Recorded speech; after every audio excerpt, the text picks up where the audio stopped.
actually the diver is not cheating. Is that true? Did I understand So correctly? you understand correctly that this video is not jogging or is not kind of game. That's if you are going for this kind of journeys and to beat the record of the world is something different. For example, how you can be sure that I beat the record. First of all, that's we have the lion, which is right now in Cairo University, because we must have to do some special test for the weight, for the weight and all this kind of stuff. We'll put something around 180 kilo to till 200 kilogram to be sure that the line is straight, because everything depends of the current, depends of the weight and all this kind of stuff. Then when you are going depths, someone can start make the line and tell the signs. So there is like a kind of sonar and kind of computers show upstairs for the boat that the move the line is moving. Yeah. So you must have to be sure the line is one straight and one straight. Yeah. Now, you mentioned as well, as we were talking, preparing for this interview, that actually ascending is harder than descending. Exactly. So would you tell us more about that? To go down it's a little bit difficult, but it's not that easy too. But when you're going up, there's some rules you must have to follow because of the pressures, because of your lungs, because of with the gas, all this kind of stuff. So you must have to stop for example, that's when I start going, I'm going for 22 hours. To the surface. There is not for the bottom to go down, because some people saying that I can go for like 20 minutes or 30 minutes to the bottom, then I can go with the same time to the surface. That's wrong, because I have the pressure in my blood, I have a pressure in my body, the gas actually circle in the blood and all this comes, and my lungs too. So I must have to do like safety stop. Like for example, if you are going for the normal dive, you must have to do like safety stop, like all this comes out to get your lungs back to the normal.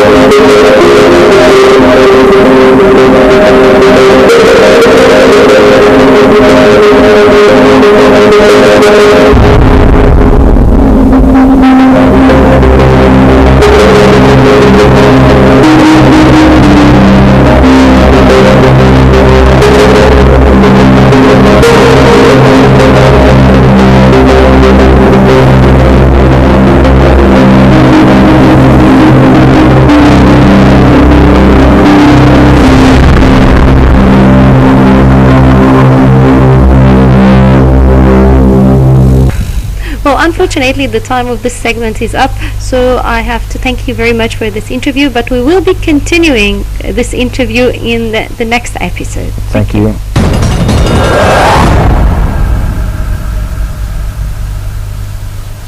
Now it's time for the Eye of Forest. Today we'll be talking about the art dedicated to the afterlife of the nobleman. Noblemen are the high officials and the relatives of the king, and as well as, of course, the governors. And these, when they died, or even from the moment they have money, they start preparing for their afterlife. They start building their tombs, asking or commissioning artists to do statues for them. In ancient Egypt, the statues by magic substituted for the body. So if the body is lost, the statue will compensate for it, and the spirit or the body can live in it and continue to exist forever. In this room here, this hall, we have a variety of nobleman artifacts. For example, to my right hand side, this is what we call a false door.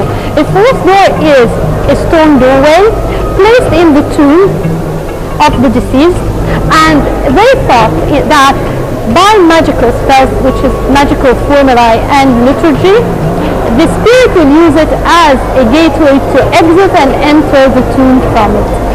Behind me we have several showcases. Each showcase houses a variety of statues for noblemen. Usually the noblemen in their statuary, the men will be always depicted ochre in color because they work, they get exposed to the sun, while the ladies, you find them slightly yellowish in color to indicate finesse, except if they were lady servants. Sometimes some of the lady servants were depicted brown or red ochre as well.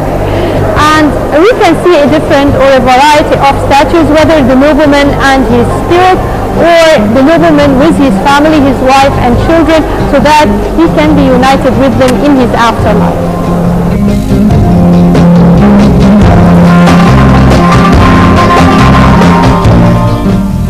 This whole year is dedicated to the nobleman art of the Old Kingdom around more or less 2600 BC, except for a few masterpieces which belong to kings. Like for example, there is a Greek statue behind me.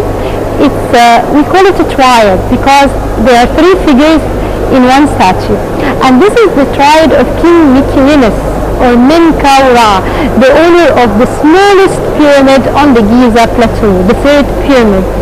And actually, his pyramid had beside it two temples. In one of these temples we found several triads for the kings with some of the gods of the districts of Egypt. In ancient Egypt, they had 42 districts. Each district had a protective god or goddess. This god, the triad here behind me, the statue here, actually is dedicated to the cult and the districts which worship the goddess of love, joy, and beauty, and the sky goddess Hathor. Hathor can have many shapes and forms. The form in this statue is a lady with the two horns of the cow and the solar disk or the sun between the horns. Then she's standing on one side of the king to protect him. On the other side we have the emblem of the local district. We have three of these triads here exhibited in the Egyptian Museum. We have several exhibited abroad, and one of them in the Metropolitan Museum of Art.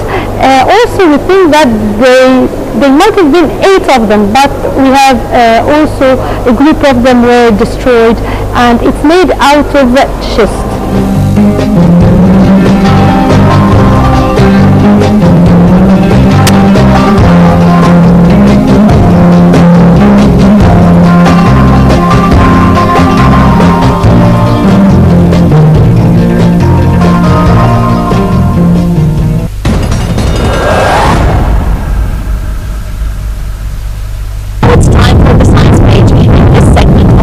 Page, Dr. Peter Berlin will talk to us about the latest research in the field of photodynamics. Simulation of photons. The single photon itself counts. As part of the third International Conference of Photodynamic and Nanomedicine for Health Sciences, German Professor Peter Berlin released his latest research.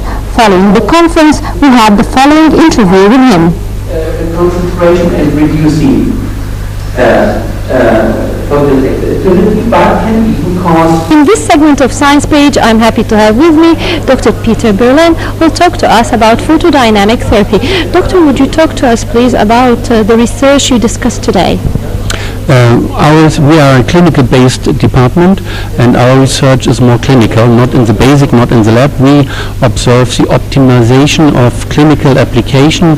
That means clinical control, evaluation of clinical protocols, and control the results. Doctor, when we talk about phototherapy, how can that, or actually it's called photodynamic therapy, how do we do that, or what is it?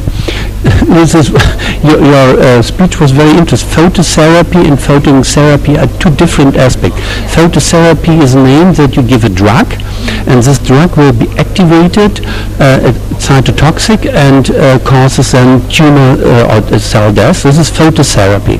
And photodynamic therapy is another aspect. This is the activation of oxygen, and this destroys selectively tissue cells or tumor cells. And this is the photodynamic means it's a slow process. It's not immediately processed. So you need time to observe. You must control, and this is different to phototherapy. Doctor, you also, in your research, you discussed the implementation of the photodynamic therapy in the treatment of cancer. So can you give us a bit of a preview into that? Yes, we are, as a research group, work together with laboratory research, and our aim is to introduce new technologies, but all the time under the view of the patient, make it sense for the patient, not to collect scientific results. The discrimination, this was one of the questions of the chairman, what is the protocol? And so we work together with other hospitals and look which patients really has success from this kind of treatment. since this is a actually this is a specialized program, so I'd like you to talk to us more about the scientific details of it. For example, on the during your talk, you talked about things like the diagnosis, the treatment, so on and so forth. So now, would you tell us more details about the treatment? Okay. In my afternoon lecture, I will give more details about our research projects, and the main research is now the combination intraoperative control, and here is optical diagnostic one of the most important tools, because we can control with not only with fluorescence, with optical coherence tomography, with Raman spectroscopy, detect remaining tumor cells in the surrounding tissue, discriminate, and then destroy. So the combination of intraoperative diagnostic and intraoperative therapy, this I think will be the greatest step in the next 10 years. And this is our research group. Yeah. Again, the method itself, do you expose the patient to certain radiation, or do you inject him with something? How is it done, please tell me? In the clinical work, clinical routine, we use both. We give topical application, injection, and what we make in clinical or indication adjusted treatment. This is, we make no clinical studies. We make laboratory studies together with university institutes, but in our clinical work, it is a clinical routine, and so we make a clinical observation. This is the basic. And we try different kind of application. We choose the best for this patient, for this indication, the best kind of application. Well, thank you very much, Doctor, for this interview. Thank you very much.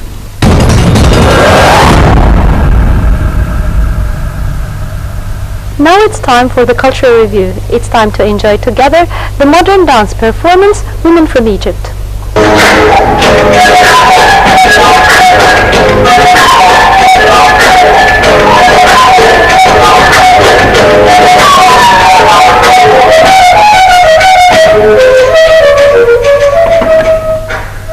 Cairo Opera House hosted Women from Egypt performance. It was performed by Forsan al-Sharq Heritage Company, which is affiliated to the Cairo Opera House. It is a fascinating dance experience choreographed and directed by Tariq Hassan.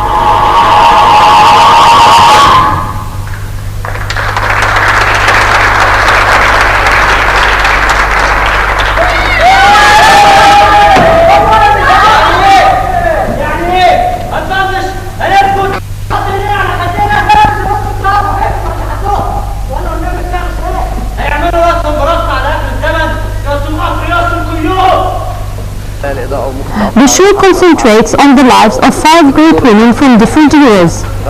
In the first part of the performance, the curtain rises on scene 1, showing students and their teacher in classroom. When a teacher asks a girl to lead the class, a male student is annoyed and starts protesting. The teacher begins then to explain the greatness of Egyptian women and their status in society, and how essential the role they have played and are still playing, giving examples of famous Egyptian women who have changed history.